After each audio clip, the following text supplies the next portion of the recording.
Assalamualaikum warahmatullahi wabarakatuh. Hi, my name is Devara Zizio Chamunika. This is my fourth recording video this week. I am focusing on pronouncing words correctly while still looking at the text. So, for the past 20 years, I've been helping Malaysian and other Southeast Asian to speak better English. And through training thousands of Swedish Asians, I've discovered a very surprising truth.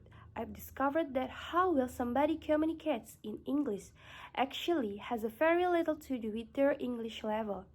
It has a lot to do with their attitude toward English. There are people out there who have a very low level of English, and they can communicate very, very well. One of them that I remember was student, a participant of mine named Faisal.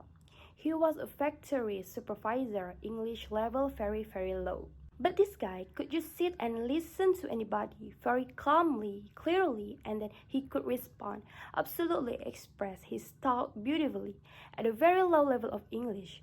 So today I want to share with you what is so different about people like Faisal. How do they do it? And second of all, and why is this so important not only to you, but to your children, to your community, and to the future of Malaysia? And third of all, what's one thing you can do starting today if you want to speak with that calm, clear, confident that people like Faisal have? First of all, what is so different? How do people like Faisal do it? To answer that question, I'm going to take you back about 10 years, okay? I was training staff at that time, and my daughter at that time was taking piano lessons. And I start to notice two really strong similarities between my daughter's attitude or thinking toward playing the piano and a lot of Malaysian thinking or attitude toward English. First of all, I should tell you my daughter absolutely hated piano, hated the lesson, hated practicing. This is my daughter practicing piano, okay? This is as good as it got. This is a real thing, and she dreaded going to piano lessons because to my daughter, going to piano lessons, she was filled with this sort of dread. Because it was all about not screwing up, right? Because like a lot of piano students, to both my daughter and her teacher, her success in piano was measured by how few mistakes she made. At the same time, I noticed that a lot of Malaysian went into English conversations with the same sort of feeling of dread. This sort of feeling means the feeling that they were going to be judged by how many mistakes they were going to make and whether or not they were going to screw up. Now, the second similarity that I noticed was to do with self-image.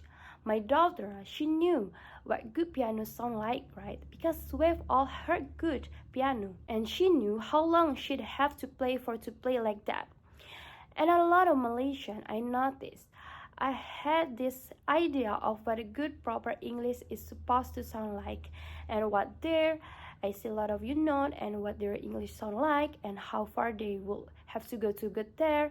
And they also felt like they were, like my daughter, just bad piano player, bad English speaker, right? My English not so good lah, so I could see these similarities.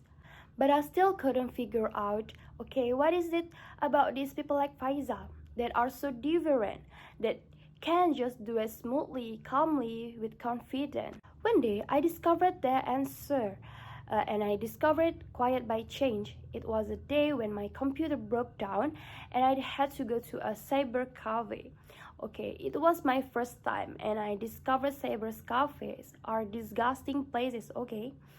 They're really gross, they're smelly, and they're filled with boys, and they're all playing noise, filling games.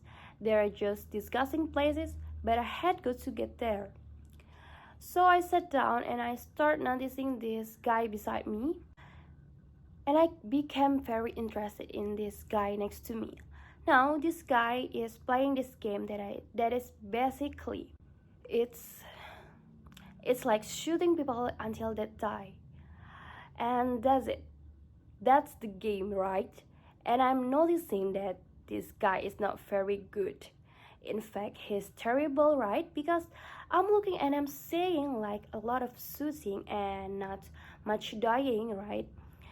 What really interested me was behind this lousy player were three of his friends, sort of standing there watching him play.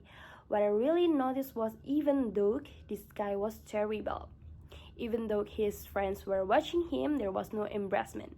There was no feeling of being judged. There was no shyness. In fact, quite the opposite. These guys totally focus on the bad guys. Smile on his face. All he can think about is killing these guys, right? This is the same attitude that people like Faisal have when they speak English, just like this guy. When Faisal goes into an English conversation, he doesn't feel judged. He is entirely focused on the person that he's speaking to and the result he wants to get.